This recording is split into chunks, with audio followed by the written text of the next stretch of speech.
पाकिस्तान।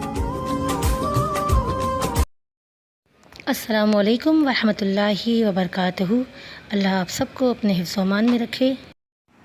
एक दफ़ा एक घोड़े और गधे की बहस हुई। घोड़े ने कहा, आसमान का रंग नीला है, जबकि गधे का कहना था कि आसमान का रंग काला है। बात बढ़ गई तो घोड़े ने कहा, चलो बादशाह के पास चलते हैं।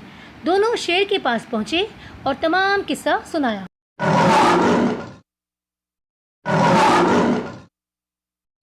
शेर ने सब सुनने के बाद कहा कि घोड़े को जेल में डाल दिया जाए।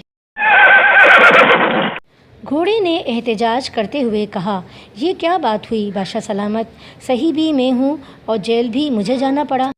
बादशाह ने कहा, बात सही या गलत की नहीं है, तुम्हारा कसूर ये है कि तुमने एक गधे से बहस ही क्यों की। Thanks for watching.